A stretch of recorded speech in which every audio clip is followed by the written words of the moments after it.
Want to open a coffee shop. Rent a corner unit, install an espresso machine, watch the regulars line up every morning. That's the picture in your head, and honestly, it's not a crazy one. Walk past any busy cafe at 8 in the morning and it looks like the easiest business on earth. Every table is full. The line stretches out the door. People are handing over $5, $6, $7 for a cup of hot water and some ground beans. You watch that and think, this has to be a gold mine. More cups sold, more profit, simple math. Here's the problem. You are watching the 1 hour of the day that flatters this business the most. The truth is, a coffee shop is not really a beverage business. It's a real estate and labor business that happens to serve espresso. And once you understand that distinction, everything about how a cafe actually survives, or quietly dies, starts to make sense. Let's begin with what it costs just to unlock the door, because a landlord and a permit office don't care how good your latte art is. There isn't one kind of coffee shop, there are several, and each one is really a different business hiding behind the same apron. At the bottom, you have the quick service kiosk model,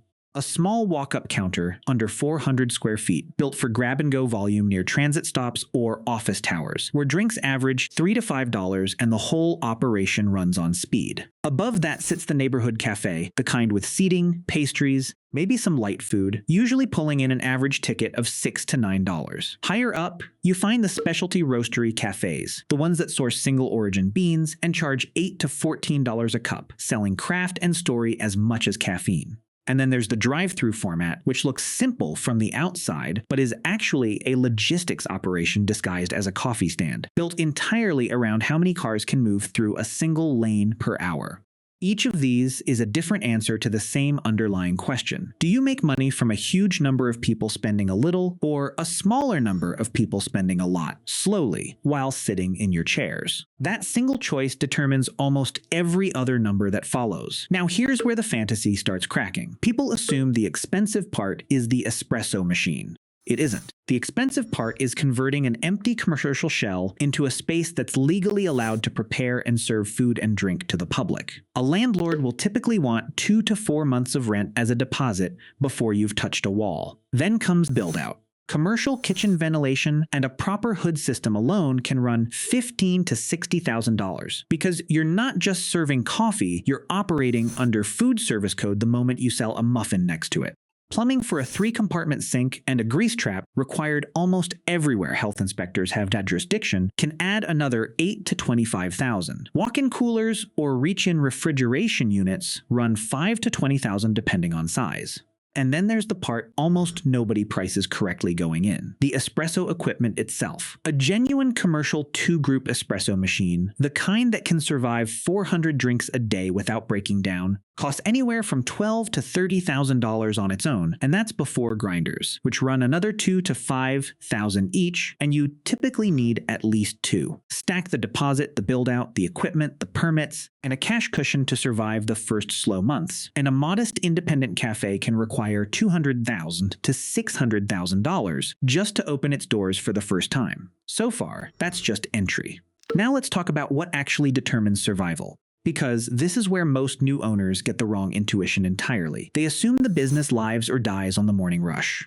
It doesn't. It lives or dies on the middle of the day. Picture 2 customers. One buys a $12 drink and pastry combo, sits in your best window seat, opens a laptop, and stays for 3 hours nursing that 1 cup while using your Wi-Fi and your electricity. The other buys the same $12 order, drinks it standing at the counter in 4 minutes, and leaves. Which customer is more valuable to the business? It's the second one, and almost nobody who walks into a cafe for the first time as an owner understands why. Every minute a seat is occupied by a slow-sipping customer is a minute that seat cannot be sold again to somebody new. Rent is being paid whether that chair turns over 6 times in an afternoon or once. Industry data on independent cafes consistently shows that seating utilization, not drink recipes, is one of the strongest predictors of which shops survive their first 2 years and which ones quietly fold. A shop that looks charming and full at 2 in the afternoon can be bleeding money in that exact moment if nobody at those tables is buying anything new. This is why cafe design is never accidental. Counter placement is engineered to keep the line moving without blocking the door. Seating is often intentionally a little less comfortable near the window, chairs with less cushion, tables slightly smaller, specifically to encourage a natural turnover instinct without anyone consciously noticing. Music tempo tends to pick up slightly during the lunch rush and slow down in the quiet afternoon stretch, subtly shaping how long people feel comfortable lingering.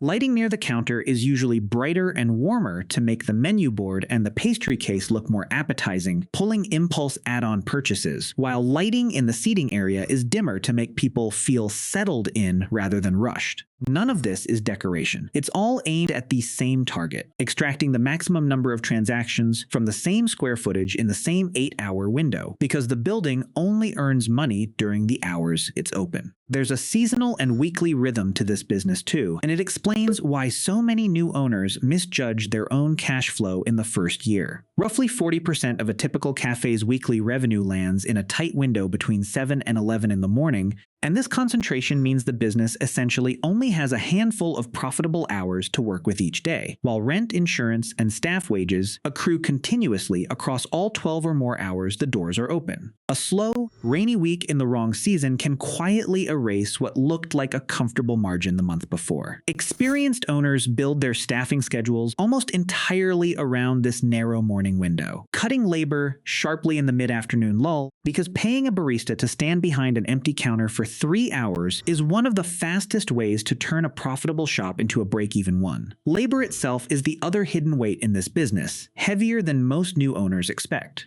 A trained barista who can maintain both speed and consistency during a rush is not easily replaceable, and turnover in this industry is notoriously high, often exceeding 60% annually at the counter level. Every time a shop loses an experienced barista, it doesn't just lose a worker, it temporarily loses drink consistency and rush hour speed, both of which directly affect whether a first-time customer becomes a repeat one. Payroll for a modestly staffed independent cafe, including a manager, typically consumes 25 to 35% of total revenue, before rent, before ingredients, before anything else. Now, does this business actually survive at scale, or does the math eventually break even for the biggest names in the industry? The honest answer is that even large, recognizable chains have gone through real financial strain, not because people stopped wanting coffee, but because rapid expansion outran the actual profitability of individual locations. Several well-known regional chains have filed for bankruptcy protection over the past decade during periods of aggressive store growth, restructuring debt tied to build-outs, and leases signed faster than the customer base could support them. The lesson underneath those stories isn't that coffee stopped selling.